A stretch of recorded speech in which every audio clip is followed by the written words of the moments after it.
when were you blown away by your own stupidity? At school one day, my friend and I had a pen that lit up when you pressed it to paper, or if you flicked a switch on the pen, the lights would flash.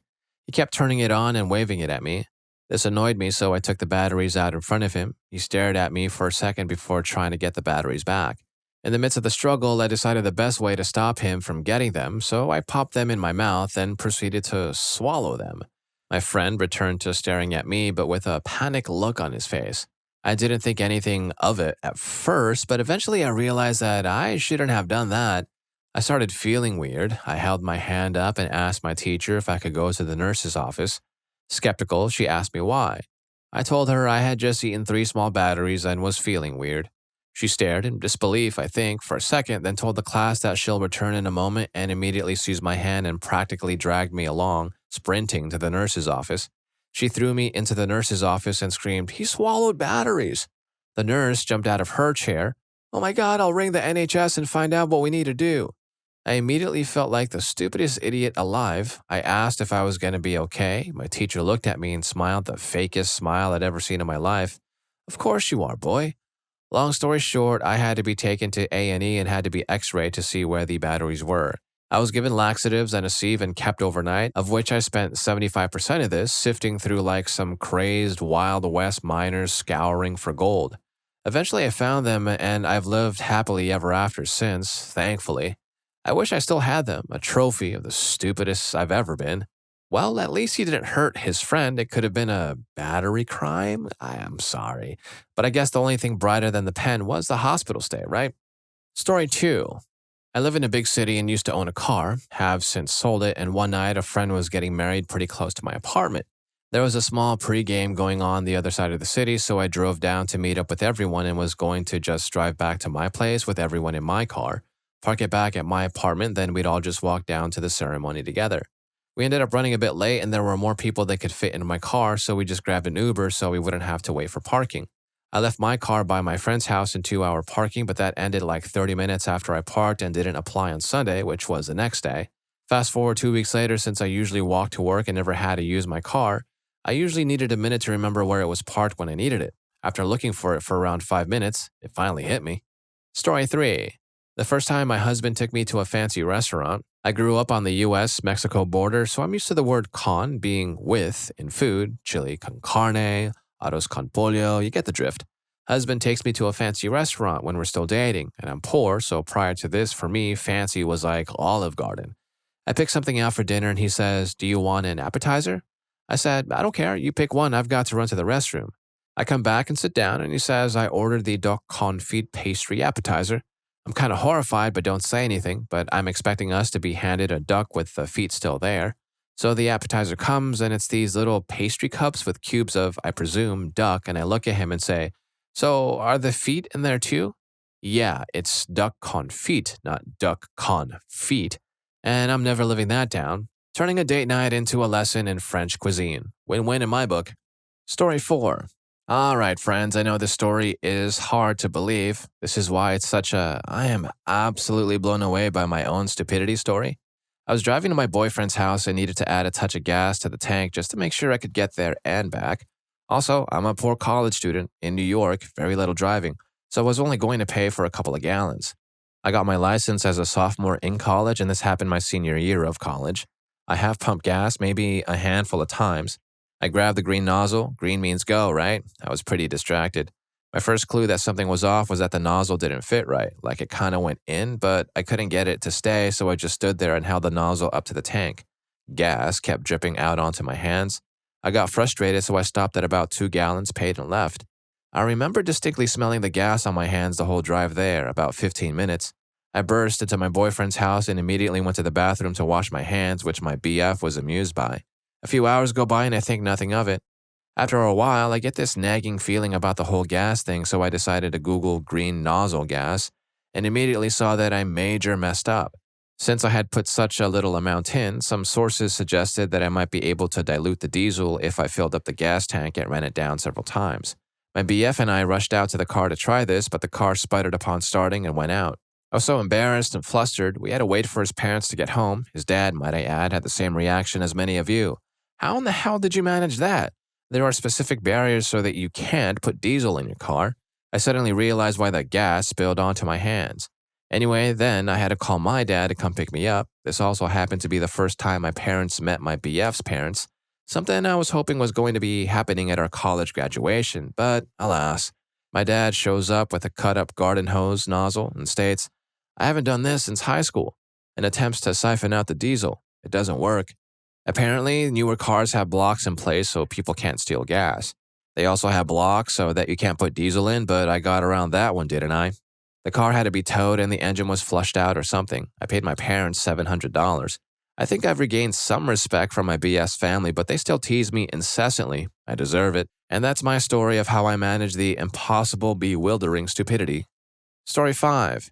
I wasn't necessarily blown away by it, but the one that sticks out most is believing the 9/11 official story was a lie. Now, to be fair, I was going off all the information I had and did some research, though I was always missing one critical piece. And though it may be true that standard passenger jet fuel does not melt steel beams, the piece of information I was missing was that it doesn't need to melt for that level of catastrophic failure. Probably about 2 years ago now, I finally stumbled upon a YouTube video that points out that one simple thing. Using a piece of construction-grade steel, the YouTuber heated it like 80% of the temperature needed for it to melt, and then bent it 90 degrees with just his pinky, which definitely means a building could pancake the steel beams that were heated enough to bend by the standard passenger jet fuel. It's pretty astonishing that lacking one simple piece of information can make such a massive difference to a conclusion. Before, I thought at bare minimum they were test jets using fuel that burns hotter, or even it was an inside job because I guess there was construction not long before, and a still unidentified white van parked just blocks away a few days before, but no, it was regular planes with regular fuel. No thermite or thermate either, just the official story. I'm also more surprised the American government didn't lie to me, lol. Story 6. Many years ago, I was dating a girl and we decided to grab some Taco Bell. At the time, and still to this day, I don't often eat there. I enjoy it, but I don't ever crave it, so I usually hit up a burger joint instead. So we pull through the drive-thru, she gives me her order, and I recite it and follow up with mine. Me? I'd like 6 crunchy tacos with mustard and cheese only, please. Extra fire sauce, if you will. X. Babe, this isn't... Me. Hold on, babe, give me a sec, let me finish this up. Sorry, ma'am, I just want 6 crunchy tacos, no lettuce, just meat, cheese, and mustard. X. Babe, listen to yourself, they don't have that stuff here. Me. What? They don't have tacos at Taco Bell? At this point, I was visually frustrated by both my ex's and the cashier's understanding that I just wanted my tacos, and I wanted them how I like them. Finally, the cashier decided to throw me a lifeline and tell me that I wasn't at McDonald's. It still went over my head and I tried to order it again. Until finally, as I muttered the word mustard for the 4th time, I began to gaze upon my own stupidity and shriveled into my own shame. The tacos were yummy and quite mustardless, as one would imagine. Story 7. Oh, let me tell you. So one time my boyfriend, now currently holding the title husband, and now we're swimming at the neighborhood pool. It's important to know that he is almost 6 feet tall, with extremely long limbs, and I am 5'3" short with stumpy, sad excuses for limbs. We were just goofing around and decided to do handstands to ultimately decide who the cooler adult was in this relationship. So I take a turn, my husband takes a turn, and in the end I ask him, man, how do you get your legs so much higher than mine? You're not that much taller than me. He then proceeds to stare at me with the most dumbfounded face and just lifts his arm straight up, waiting for the light bulb to click. Now every time I do something dumb, he looks at me and I yell, don't you dare, and he smirks, locks eye contact, and throws his arms straight up. I'll never live that one down. Story 8.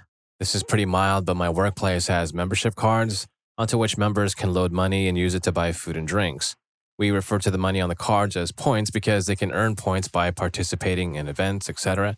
Anyway, I just got into work and a guy came up to the till and handed me his credit card and said, before you pour my drink, just charge me for it to make sure I have enough on there. For some reason, I thought he meant that he wasn't sure he had enough points on his membership card and that he'd handed me the wrong card. So I said, but this is a credit card. And he said, yep, just scan it. I think I have enough there. And again, I was like, sir, this isn't a membership card, so I can't see how many points you have. He was understandably annoyed at how thick I was, so he took his card, went to the other side of the bar, and asked one of my coworkers to do the same thing. She did, and it turned out he didn't have enough money anyway, but it took a few good seconds before I realized how dumb I was. What made it worse was that this exchange happened in front of two other coworkers who watched me make a schmuck out of myself and didn't say anything. Story 9.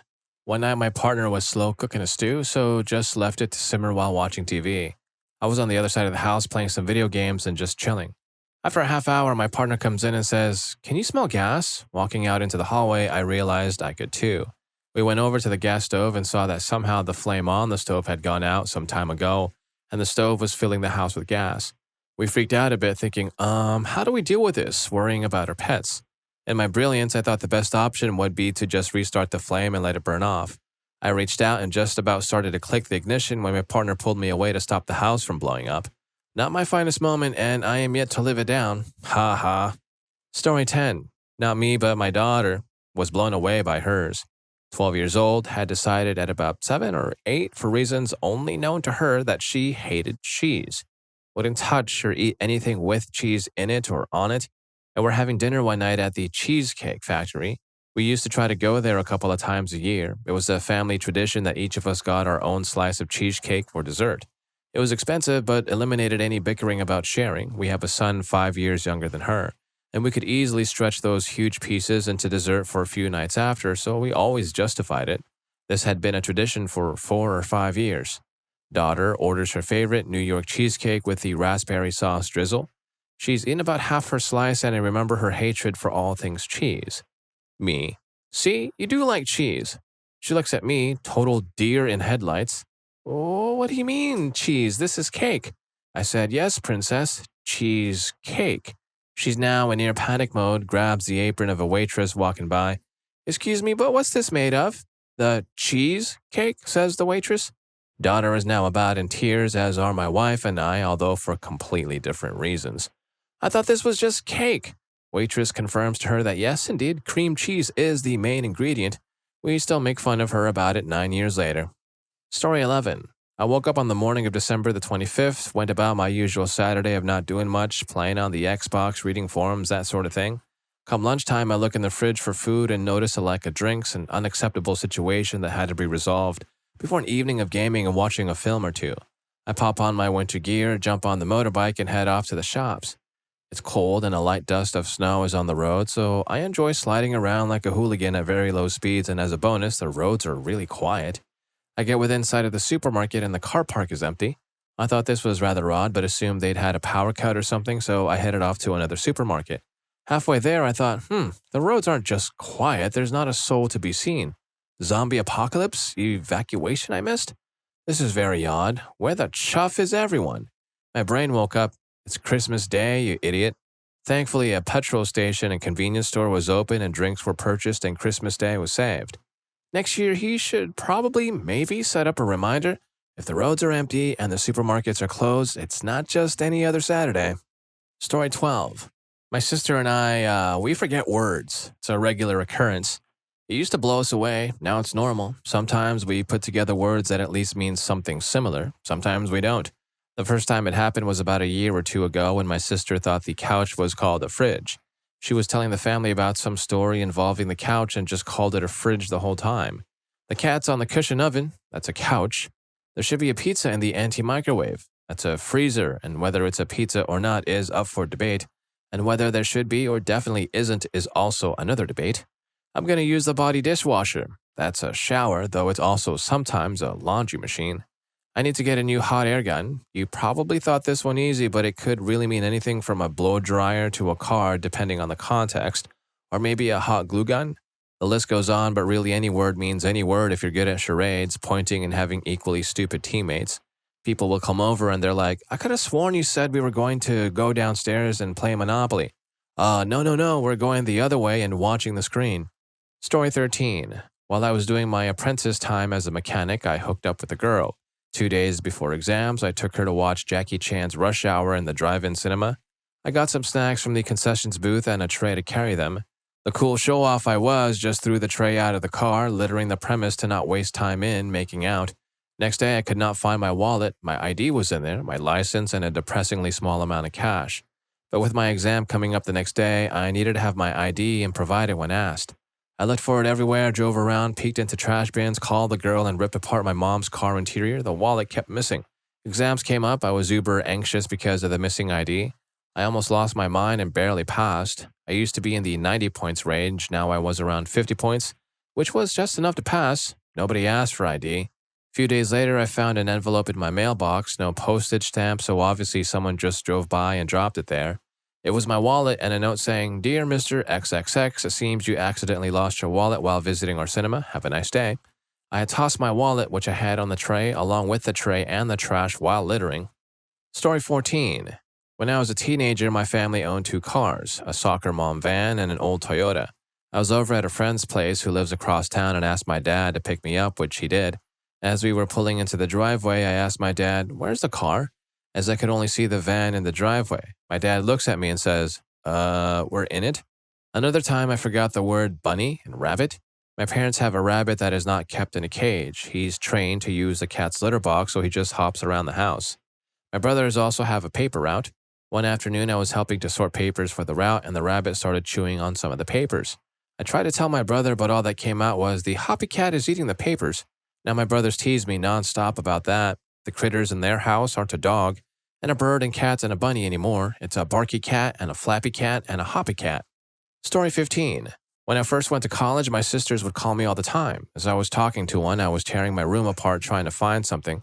"I can't find it, sis. I just can't find it." "Find what?" "My damn phone." There was silence on the other end, which was soon filled with laughter and giggles. I was now lifting my mattress up with one hand, convinced my phone had somehow slipped underneath. "It's not funny, damn it. Maybe I left it in one of the classrooms." "Say, Amy, what's in your right hand?" "My mattress, because I'm trying to see if my phone fell underneath it." "Uh-huh, so what's in your left hand?" "My phone." As I answered, it clicked, and I actually pulled the phone from my head to confirm. I could hear my sister laughing loudly on the other end, so I hung up. So I'm about to graduate, and she will not let me live it down, though rightly deserved, I suppose. Story 16. When I saw the post, I tried to remember all the stupid things I've done, and it blew me away. Most of them were in the comments. But now I remembered, during an eclipse back in the 2000s, and despite the warnings not to stare at the sun without protection, I did it. I used a black glass in front of the left eye and no protection for the right. About a year later, I realized I had myopia in my right eye, minus 0.75 or something like that. I didn't realize it back then. A couple of years back, I did it again, this time with binoculars.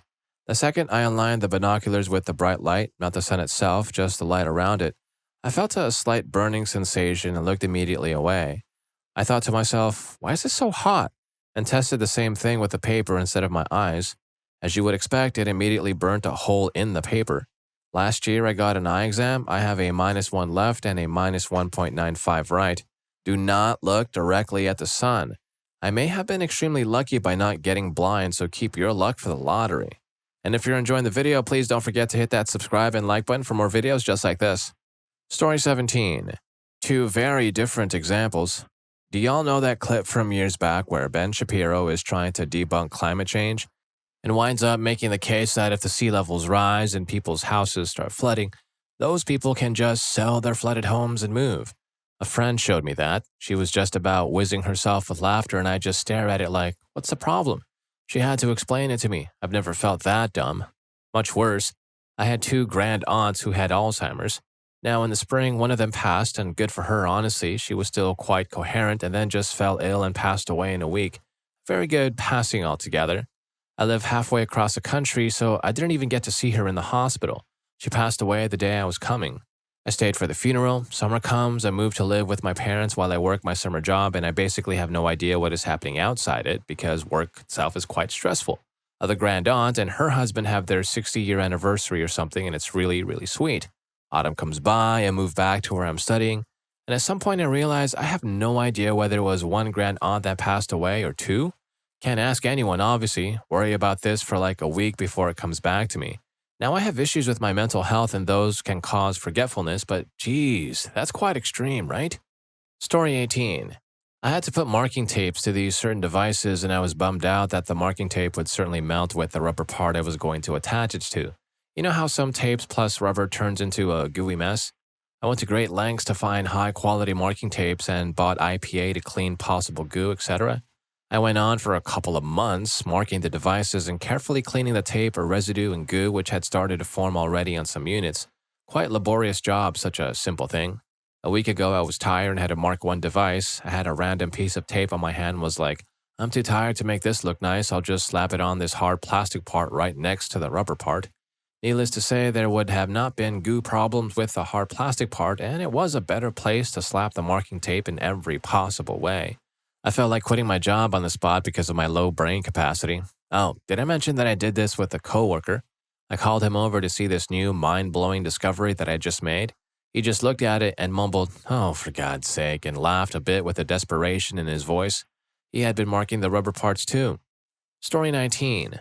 I needed to update a PowerPoint based on new information. I was sent the PowerPoint and the updates. When I opened them, I was having a hard time telling what needed to be updated. I sent it back and said, "These look the same. Did someone already put in the updates?" This led to several back and forth emails where I was told on what slides had the new info, and I would screenshot and send back proof that the new PowerPoint was already updated to show the same information. Finally, my manager came to my office and just said, "What, have you had your coffee yet today?" And as I was showing her on my screen that it was already updated, I realized that I had opened the same old PowerPoint twice. This is by far the biggest brain fart I've ever had in my life. Story 20. Breaking up with my wonderful, kind, sweet, caring boyfriend to pursue a relationship with a former flame, who turned out to be nothing like he was when we were originally together. I left the most supportive relationship I'd ever been in because my ex had convinced me with pretty words that it would be worth it. It's not. I ended up basically mistreated, never out of malice or anger, more out of, I'm bored and the only way I can entertain myself is by harming you, and wouldn't stop even when I asked him to, and told without words that playing his video games was more important than spending time with me by, say, taking a walk. Hell, we'd finish having intimacy and he'd immediately pick up the controller and go back to COD or whatever. I was told that I'd never be allowed to have the animals I want later in life, pigs, goats, and chickens, because he didn't want to waste money on them or take care of them. I was also told that gardening, which is essentially my career and biggest passion, was a waste of time and he'd let me have a garden, but I'd be on my own taking care of it. The man I left for him, he knew I wanted those animals and was excited to eventually take care of them with me. He even wanted us to have cows too, and he was so excited to help me with the technical parts of gardening, i.e. irrigation and plotting the garden out since I'm big picture and he's little details, and he knew how important plants are to me. He never harmed me out of boredom. Hell, he'd be the one dragging me out on walks and we were almost always doing something, and we'd treat ourselves by playing video games together every once in a while. We'd finish having intimacy and just hold each other talking or watching a movie or something. All because my former flame somehow magically convinced me that I'd be better off with him. Well, he was nowhere near the person he'd been when we were originally together, and I got to find that out only after giving up the most amazing relationship I'd ever been in. I will never stop kicking myself for that one. Story 21. On a business trip, the VP of our business segment was there. He took us out each night to fancy places on the company dime. Final night, he takes us to a run-down dive bar. It was midweek off-season, so it was pretty quiet. They specialize in oysters. Well, me being adventurous decided to order them raw, with nothing on it. Well, I ate one, somehow kept my face calm and quietly excused myself and made it to the bathroom before getting that snot ball out of me. Ugh. Cleaned up, came back, and the cook bartender were all laughing. I took it like a champ. Cook grabbed them and grilled them quickly, then gave us a lesson on how to properly eat an oyster, saltine, hot sauce, and all. Those I could at least keep down. The VP bought me some bourbon, praised my bravery, and brought it up every time we were in the same meeting. Story 22. During my first week of college, I was shopping for textbooks and eating lunch with my sister on campus. While we were walking through the main street for restaurants and shops, I spotted a homeless man across the street and muttered out loud, "I wonder how you got here." My sister turns around and basically says, "Huh?" So I then proceed to muse out loud, "The homeless man. I wonder how he got here. This is a college campus in the cornfields. How did he get here? Maybe he took a bus?" My sister immediately starts laughing and asking if I'm serious. I was completely serious. I don't know why, but at that moment of time, it did not even cross my mind that homelessness exists everywhere. And for some stupid reason, I thought that homeless people only lived in large cities. I'm still so embarrassed to this day about it. Story 23. I started working full-time at a standing desk that isn't adjustable, so getting the height perfect wasn't easy. Eventually, I cut a piece of plywood to fit the desktop, and that raised it to the perfect amount so my hands on my keyboard were the perfect height while standing. That left the chair, though, which was still too low when I sat, meaning my hands were awkwardly high up on the keyboard. I checked, and it wouldn't adjust any higher. I measured the height at its maximum extension, and I think it was like 34 inches. Right about then, my new boss told me to come up with a list of any equipment I needed, so I was trying to figure out if I should put a multi-$100 chair on that list. It was tough to find anything taller than my existing chair. I tried various search terms like 37-inch office chair and super tall office chair. There was like one model, and I had no way of knowing if it would be comfortable. It was just online. I put off turning in that equipment list because I wasn't sure if I'd look like a high maintenance worker asking for a special chair that nobody else in the office had. I considered trying to modify the chair, but it rolled, so I couldn't put something under the wheels unless I wanted to lock them in place. A little platform would be a disaster. Not only would I have to kick it out of the way whenever I wanted to stand, but I could easily become the first office incident when I keeled off that thing on top of my chair. One day I was talking with a guy at a nearby desk about the problem, and he said, "Why don't you put a cushion on the chair?" Story 24. Definitely the dumbest thing that ever happened to me. It was tornado season and a bad one was coming my way. I'd never taken shelter in this house before, so I just grabbed my phone and my dog and got in the closet. I'm on the phone with my mom and I closed the door because the tornado was passing through. At that point, I realized two terrible things. One, my phone has 3% left. Two, this house is old and the doorknob doesn't twist to open the door on the inside. I lost my mind calling both my parents. My mom says she'll come get me out. My dad says I should try to break the door. That doesn't work, but my mom is coming to my rescue. She has a key, but I unfortunately have extra bolts on the inside, so she had to break the window to get me out. I felt so dumb trying to explain it to my landlord the next day. Luckily, my dad was able to replace the glass for cheap. Story 25. Lived in an apartment some years ago. Guy was walking a ferret outside. Cute, so I had approached to ask to pet it. He picked it up and he was saying his pet's claws were getting too long. Me, ever the nurturer, said we had a clipper for our dog we could use. Somehow he began telling me about his girlfriend trying to recover from substances. Should have been my first red flag. Nope. I let him come in, and he held the pet, and I clipped the claws. He saw our nautical decor and we talked about fishing, boats, etc. Stupid me showed him our cool nautical bedroom. Back to the living room talking about how he had a friend with a boat, blah blah blah, and more about his messed up girlfriend. Also made friends with our dog. Our dog saw that all was cool with me and the guy was chill. SO was not at home at the time. Forward a few days later, SO and I ran to store. Dog was home, so we left sliding door open, which faced in back by pool, screen locked. Come home and front door unlocked. My partner, kind of a butch gal and very protective of me if needed, goes in. Screen slid open. She immediately goes to the bedroom. All spare change, a lot, gone. $2,000 pearl necklace from her grandma, gone. Expensive car tools kept under bed, gone. Money I had encountered, an awesome heavy silver bracelet she had given me, gone. The bastard was a con man using a cute pet casing our place as we chatted. I felt and still do after 7 years her grandma necklace I didn't even know she had. I never let another stranger in again. Story 26. I was playing Minecraft and I had a very tall and complicated redstone system that was a 16 by 16 and went around 100 blocks up. This had multiple different parts and I decided to go to work on the last part, which I have worked on for about 20 plus hours on, so I go to build up and scaffolding was not a thing at the time. So I messed up my buttons and built up one block with a redstone block, breaking my entire circuit. So I'm like, oh well, might as well keep going up. So I did, and as I do, I break another circuit. So I'm like, if I break one more, I'm just going to stop. So I keep going, passing a few, touch one, and it looks fine, which I later learn is not, and I keep going up, breaking around 12 of my 23 circuits. And I get to the top and break a block to get through the roof, but there is a pool on the roof, so water comes down, breaking 5 more circuits. This was a super cool skyscraper I built with a ton of redstone in it. I was about 3/4 of the way done with it and so much of it broke, so I said who cares and blew it all up. But then the world got corrupted as I updated it and created a new world, so I guess no harm done. Story 27. I'm not sure if these fit, but whatever. These are like 3 different scenarios. Rate them from dumb to dumbest. Number 1, as a kid, I hated afternoon naps because of the light flooding my room. One day, when I was 2 and put to bed, I got so bored and took off one of my earrings and chucked it on the bed. Scared my mom would find out I ate the other one. Nope, I swallowed the damn thing whole. When my mom came to wake me up, she asked where my earrings were. I told her, and I quote baby me, I ate it in my tummy. We went to the ER and sure enough, one was there. She never asked about the other one, so I guess I didn't get in trouble. Number 2, this happened when I was 7. I should have known better. My family and I went to this botanical garden museum thingy. We went to the cactus exhibit. The exhibition wasn't fenced off or had any glass around it, just cacti. My mother got down on one and told me not to touch them. My father thought she didn't need to tell me. Later on, I was looking and saw one that looked fuzzy. Side note, there are cacti that when you touch them, it will pierce your skin but not stick to you. Others do both. Most kids would poke it. I full on hugged the cactus and started to scream in pain. The cactus I touched was one of the cacti that sticks to your skin.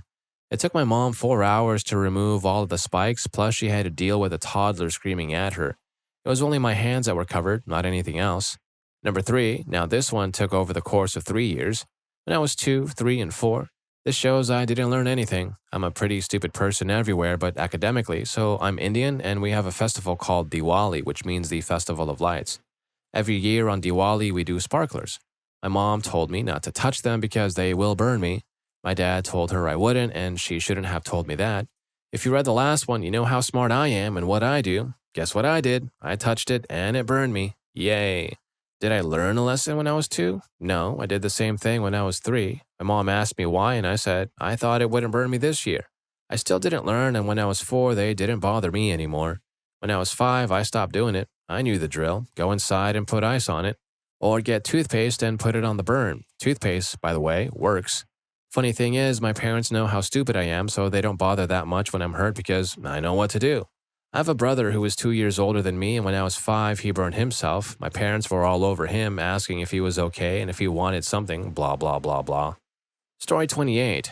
As a quote-unquote highly intelligent person, this one hurts. I was in the oil field at the time when this occurred. We were working on the lowest level, the plus 10, adequately named because it's 10 feet above the water, of an oil platform in the Gulf of Mexico. All of us were thirsty and needed some refreshment, so I volunteered to hike up multiple levels above us and acquire our multitude of choices. AKA, I grabbed a cooler with a lid and put various drinks and ice into it. Well, lo and behold, I had an ingenious idea. Being 220 or so feet and multiple stairwells down, wouldn't it be easier to tie a rope through the handles and lower it down to them? Yes, it would, I deemed. I cut my rope and hastily tied it to the cooler. How much energy and non-breaking work I just bypassed. I call down and get their attention, acknowledged. I grab the cooler and perch it on the handrail and steady it. Next, I grab my rope and make sure it is taut and ready for lowering my mad scientist scheme.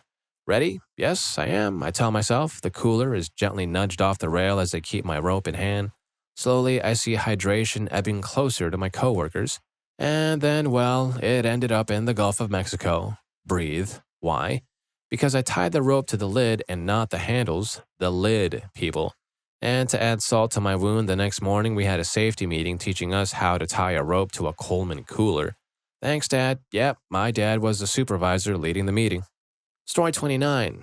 The day I stole my own car comes to mind. So my friends had come by my work and asked me to join them at the Starbucks across the street when I got off.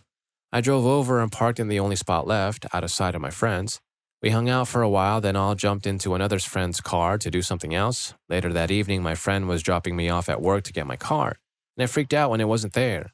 We called all the towing companies thinking it had been towed, but no one had it. Our next thought was that it had been stolen since it was a junk car and couldn't be locked. So I filed a stolen vehicle report with the cops. Next day, I got a ride to work, and again, my friends came by to tell me to come over to the Starbucks when I got off. As I walk over after work, I see them all standing around and whispering.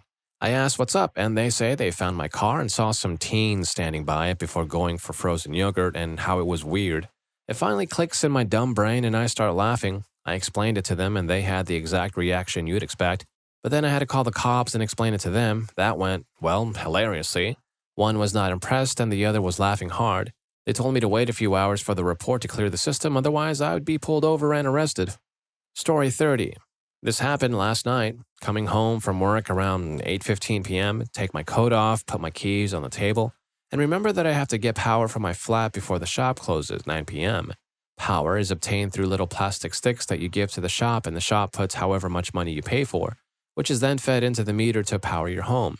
Simple but annoying to manage when you forget and your shower turns off, forcing you to use the emergency 5 pounds just so you can rinse the soap out of your everywhere. It already used the 5 pounds, so I had to get to the shop within the hour so I could use the electricity. No sooner do I walk into my home, my parents call, and anyone who's flown the coop knows parents like to call whenever they can.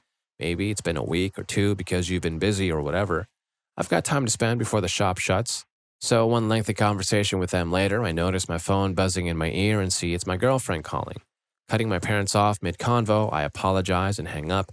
Called GF again and she's only ringing to remind me to get power for the flat. She works late. I told her I was about to leave. Bye. Looking at the clock, I see I have 15 minutes to get to the shop. No biggie, I've made it in less time, just a quick drive there and back and the chore would be done in 5 minutes. So I put my coat back on, grabbed the plastic stick and put it in my pocket, walk out the door and close the door. Now is a great time to mention my door has a lock, meaning I now need my keys to get back in. Just then I remember they were still on the table and the door is shut. My car keys were inside too. I pull my phone out and see I have about 12 minutes before the shop shuts. My deluded, panicking self thinks I can make it in time without my car and with no way back inside. So in my heavy coat and work boots, I break into a sprint, out the building, across the gardens, into the main road and up the street. Worth noting that this shop was on the other side of the village I live in, the complete other side, and about as far as you can go while still being in the village. The village was silent, no cars, no pedestrians, no noise whatsoever. The silence only broken by a dull, quiet thud, thud, thud growing ever louder. Cue a dark figure in heavy clothes and darting across a roundabout, panting like a maniac and looking like he's in a moderate amount of pain.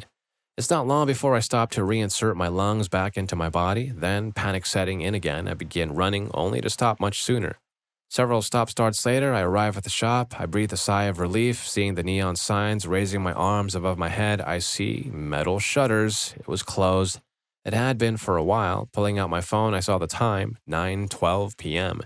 Defeated, I walk the very short, convenient distance across the road to the local factory. I walk up to the gatehouse, opening the door and stepping inside the bright fluorescent light. My girlfriend lifts her head up from her desk and sees me, dripping with sweat, red as a beet, and panting like a dog.